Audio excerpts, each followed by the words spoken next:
Hit the subscribe button, click the bell. Welcome, everybody. We're going to talk about the three biggest takeaways. I got the live chat up here as well. So feel free to shoot me a little message. And let's get into it. Let me open up the control room here. Let's see. Oops. I think I cut something off I wasn't supposed to. No, we're all good. All right. So, getting into this week's episode, we have Pike, okay, who was still working in the behind the scenes, going on, sabotaging a train, getting all that kind of stuff ready. Because remember, Ruth had gotten taken into custody. So, there wasn't much that she could do. She was being imprisoned. But it didn't stop Leighton and the gang from ultimately taking over the train. We also have some good stuff to look forward to next week as we potentially have Melanie back. Okay, I digress. Let's get some order here. Let's start off with big takeaway number one, guys. Big takeaway number one is that Wilford, in almost a non-Wilfordy way, and this was what I was afraid of, loses to Leighton. Now, this is a guy who I've said multiple times, he's always 10 steps ahead of everyone. He always, finds a way of just winning, right? I mean, what are the odds? Because you have to remember, let's go back to the old world. Before all of this happened, what are the odds that he would be the one guy to create the one vessel? Create the vessel, because really we find out Melanie really created it.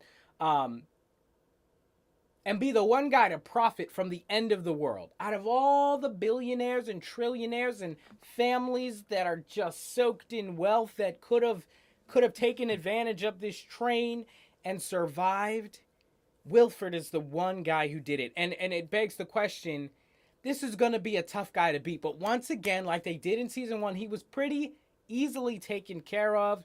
They got him into a situation where the train could just be pushed down the mountain. And once again, Wilford, who is a coward and shows himself to be the villain, right, of the show, as he usually does, he threatens the lives of the entire train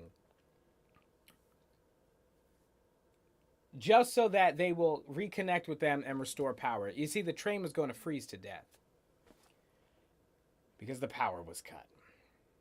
So I'm disappointed in Wilford, as I'm starting to see has become a trend with this show.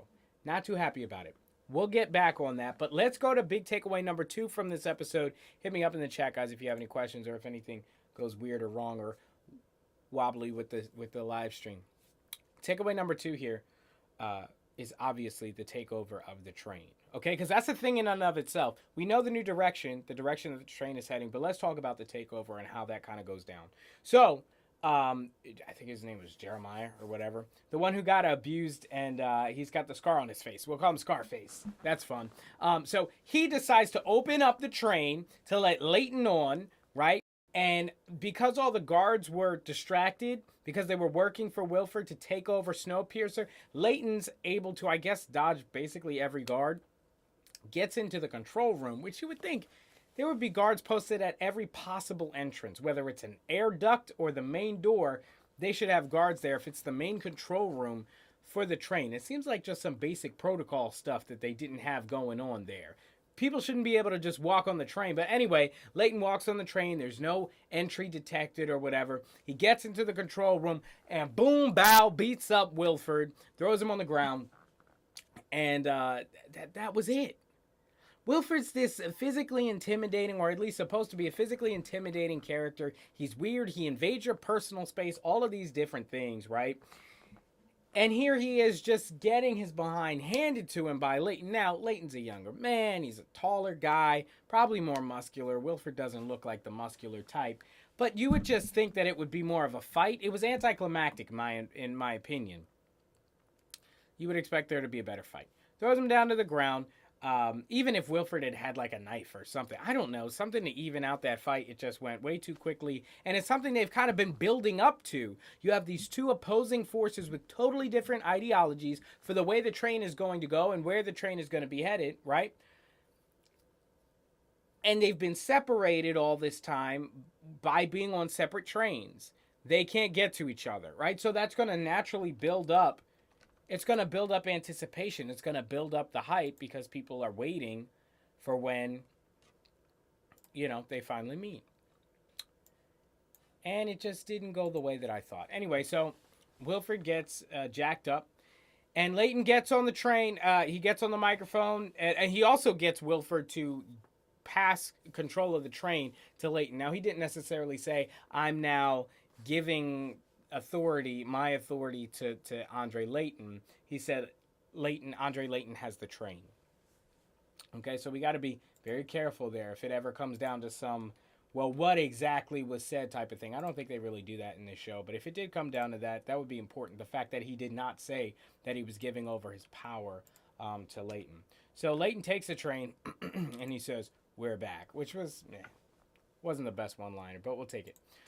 So then, big takeaway number 3, Leighton decides to give the train and all of the people a choice. He believes in true democracy, right? Just allowing the people to decide what direction they go in. So this was something that I don't feel that they've established enough. And I know there's been lots in the promo material. There have been lots in the episodes, alluding to Andre having these visions, right? But catch this. I'm just updating the video real quick. Catch this. Leighton does not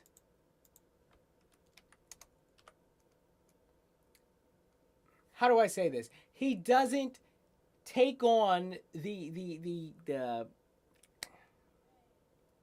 doesn't take on the vision again after he has the conversation with Bess Till, for lack of a better word, right? He was all gun-ho for following this vision to get to New Eden, the Horn of Africa, and these visions he was having or whatever. But don't forget, he had the conversation with Bess Till, and she said, it's just an old memory from high school, history class or whatever. It's not a real place. This is just something that you're thinking of because you're highly stressed, right? Something to that effect. And he accepts that. So then where is this coming from? Where is all of a sudden Andre saying, yes, now that I have control of the train, we must go to the Horn of Africa and we must, do this. He gave up on that. And they didn't explain how he was back on that train. No pun intended. But he decides to give the train a choice. Says we can either go to the Horn of Africa or we can continue just this cycle around the world, endlessly. Now, a lot of people don't agree with Leighton. They don't agree with the resistance. They are very afraid. That's at least how the show paints them.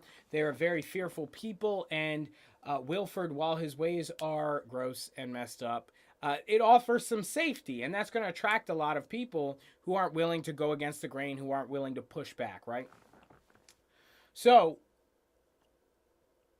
he puts it to a vote, and 2-1, they vote. Yes, let's go to the Horn of Africa, because he brings Asha, who's just so conveniently thrown into the story. I didn't think they were going to make use of her that quickly, which is a marker of that's a weak thing in a show. It's just lazy writing, as Deadpool would say.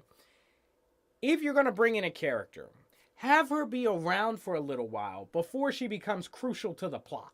You know what I'm saying? Because then it just feels like the character solely exists to satisfy this plot point, and then it's like... that's not really believable. Asha just came in a couple of episodes ago. And now she's like the main tipping point, that final, spokesperson that a politician would bring on stage to endorse them.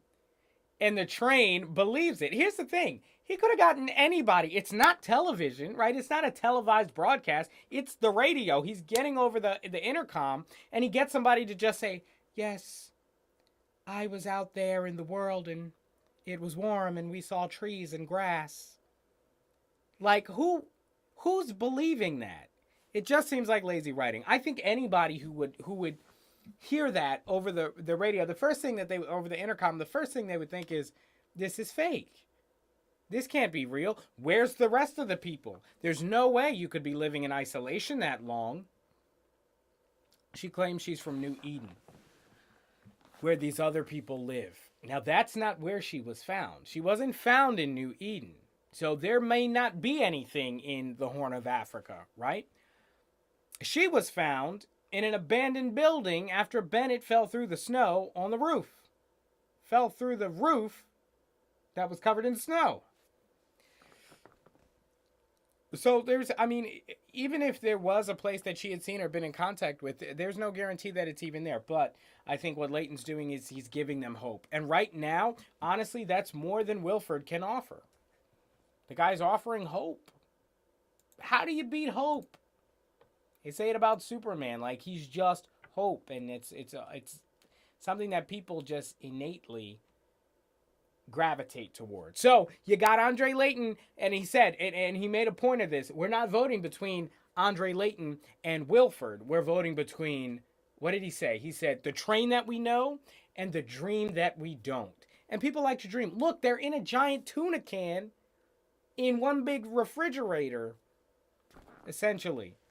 Going around loop-de-loop-de-loop-de-loop. Like, that's not a good existence. I think they're depressed, and they would take anything. So when some person that they don't know speaks on the intercom, claims to be somebody from a foreign land, and says that there's this promised land out there for them to get to, I think, it was natural. And it was 2-1. As Ruth said, they voted 2-1.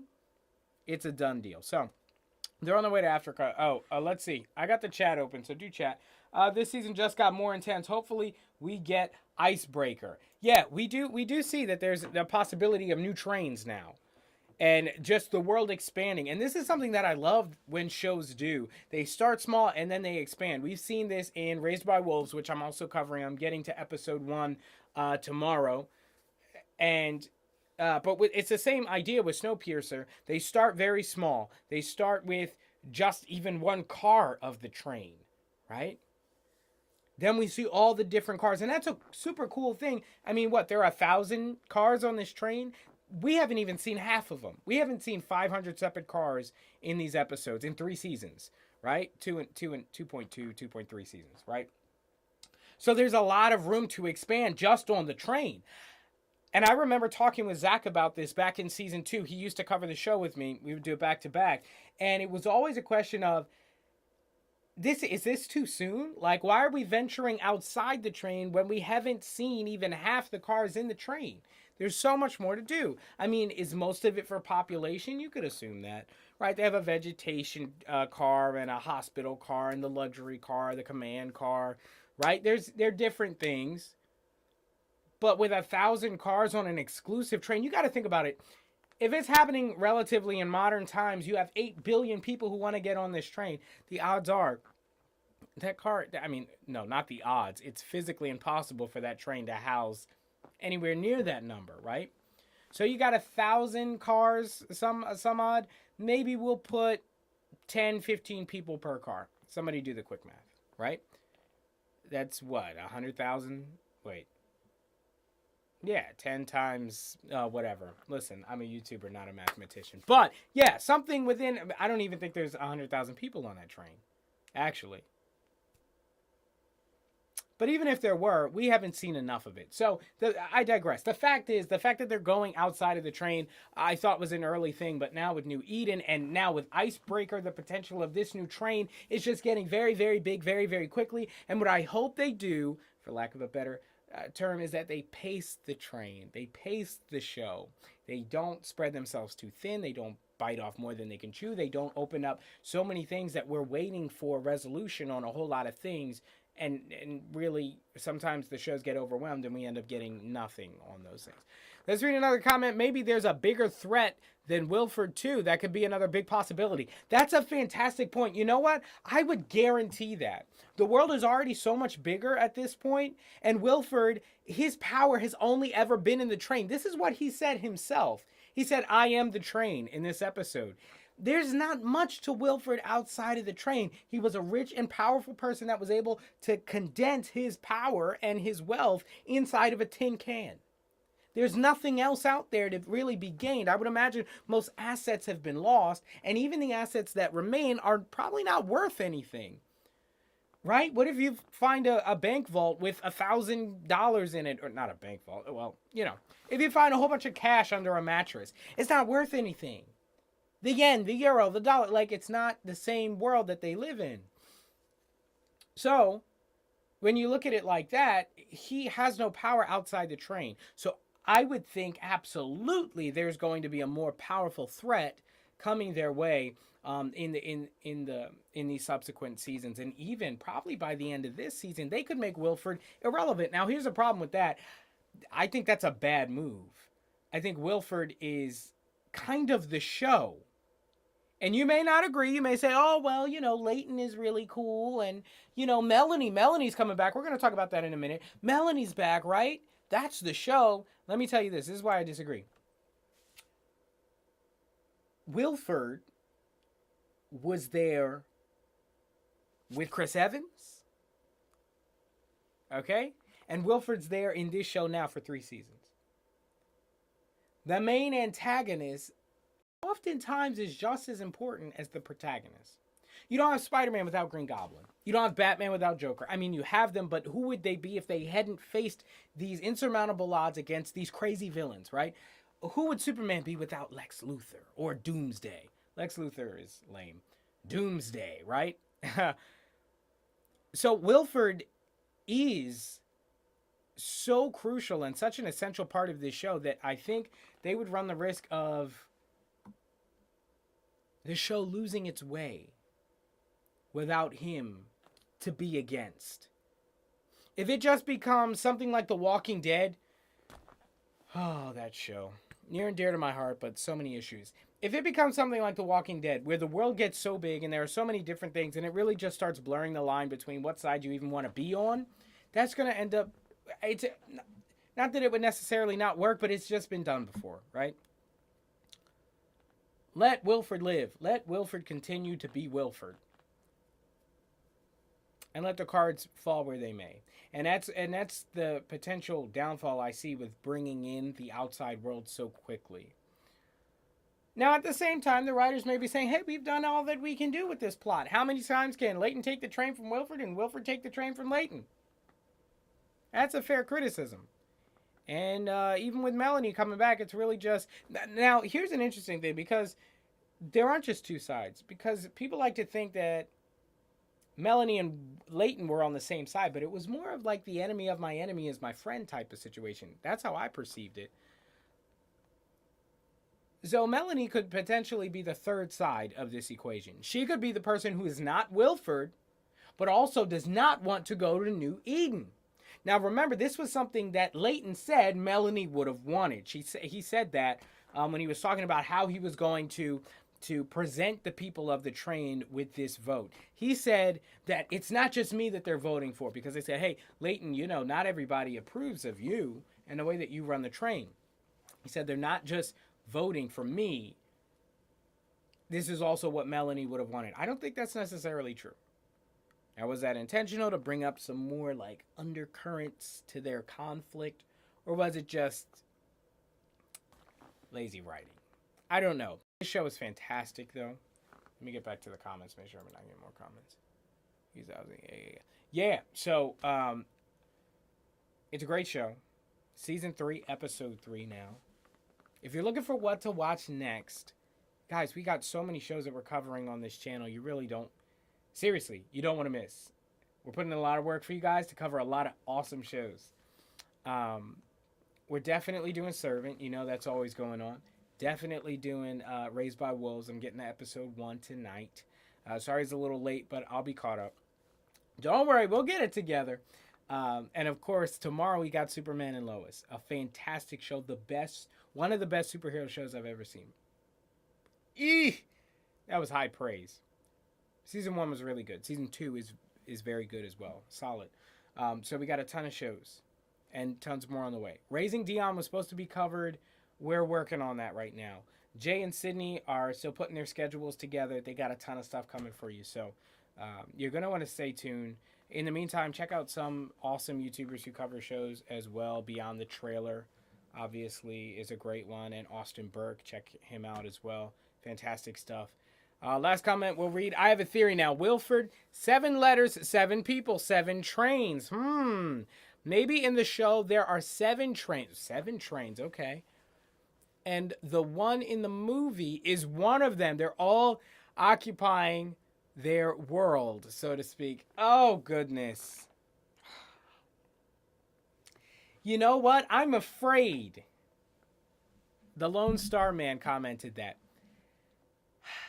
I'm afraid that you're right. That's what I worry about. Because what is this? What would that essentially be? The multiverse. It's the multiverse. You've got different variations of the trains, in different continuities that they're now kind of bringing together. Not spatially like they're in other dimensions, like you said, they're in the same world, but their trains almost act as universes that they're trapped in. If they were to do something like that, you may be onto something though. If they were to do something like that, I think that the show would skyrocket. And here's the thing. TNT, if they haven't already, which I'm sure they have, call up Chris Evans. The show is already good enough to have 3 seasons now. Likely by the end of the 3rd season, it's going to get the green light for season 4. Why haven't they called Chris Evans? It's not like he's busy being Captain America. Maybe he's trying not to be too hasty to jump into the next franchise type thing. But absolutely, and Zach and I talked about this. I've talked about this in previous seasons. There is no way that they'll be able to get away with going through this entire show and not giving a nod to Chris Evans. He's the only reason that this show exists. The popularity of it is what got the TV show greenlit on TNT. Oh, man. Guys, why do I do this every week? I always forget to put up the slides. I got slides. You know how much work I do to put up these slides into the program and I don't use it? Disappointed in myself. Anyway, Lone Star Man, I totally agree that should be something they should do. Before I was a little afraid, but as I kind of talked it out, I think it would be fun. And you know what? Oh, man, TNT, you probably don't watch these videos, but if you do, you should do that. You know why? Because Chris Evans hasn't really had a huge role since Captain America. Obviously, he's going to get work for the rest of his life. He's going to be in things for the rest of his life. But it would make news, right? It would probably trend on Twitter if he was cast in SnowPiercer. Returning as his character in SnowPiercer would be national news. It's the first appearance of Captain America. And you better do it before he takes some other kind of contract. Maybe he doesn't want to do franchise work anymore. Maybe he wants to just really focus on a project. You know how he kind of said, and be an artist. But they need to get Chris Evans involved. And all the cast from the first movie. That was great. Great suggestion there. Let me know, guys, what you think in the comments below. If you're watching this after it's already live, it's a nice long video. This thing is coming up in 23 minutes. Thank you so much for watching. Ton of shows coming. Vikings Valhalla, for my Vikings fans who are still on the channel, definitely that show is on the way on Netflix, so I'll be looking to do that as well. Man, Snowpiercer is great, and I can't wait to see what they're gonna do as they head to the Horn of Africa. It seems like we'll get into a couple of small episodes because it's really just dealing with, something's blocking the track, something's on this, because the trajectory has already been set that they're going to New Africa. I actually don't think that they should have done the vote right in the same episode. There's too much going on. They confronted Wilford. They got onto the train. They beat Wilford. They took the vote. They voted on the vote. All in the same episode. And in comparison, and in relation to the episodes prior, and probably to the subsequent episodes, it's going to make them all look dull. Now, here's the thing. This was not a season finale. It wasn't even a mid-season finale. So the fact that you have this random 3rd episode that's like action-packed and full of development for the story, and then they're going to go to, there's something in the road. We need to clear the tracks. Like, isn't that something they probably deal with every day? It's a track that's as large as the world. You're talking about thousands of miles. So it seems like a blockage on the track would be a natural occurrence. A blizzard in one part of the world or the other is going to put, some snow on the track. I don't know. It it seems dumb, and I think that maybe some episodes after this are going to be dumb in comparison to what we just got. Final comment, and to keep the series going, they should add a pre-spin-off called the Wilford Industries. Ah, nice. Stuff that's happening before the thing. Same cast. Yeah, well, I think typically to have the same actors on two different shows while they're running, I don't think would be plausible. That's very rare. Even when something that I think of is Morgan from The Walking Dead, how he was on Walking Dead traditional, and then he was on Fear the Walking Dead, which was the spinoff. But it was very rare that he was on those shows consistently at the same time. Like, he would just give cameos, and maybe something like that could work, but I don't think something where the original cast from Snowpiercer is consistently on the spinoff series. I don't think that would work just for the actor schedules and logistics and stuff like that. But that's, I mean, it could definitely do a spinoff, but I think they're waiting to see it die down a little bit, like kind of like the Arrowverse. They're gonna wait, watch, you watch it kind of plateau, and then it's like, oh, spinoff time. So yeah, we'll see. Anyway, guys, thank you so much for watching. I don't want the episode to get too long. You guys are an amazing audience. I appreciate all the views, all the likes, all the subs, covering your favorite movies and TV shows, and always taking suggestions down in the comments below. If you like tech and stuff like that, Techosophy, Apple products and stuff. My second channel, The Granny Geek Show, I'll leave a link to that down in the description below. You're going to want to check that out. And also the Baseball Banter broadcast, an amazing baseball, all things MLB show with my boy Jay Lataquente. Check that out as well. And Sydney will be on Sibz soon. Soon, I promise. All right, thanks guys so much for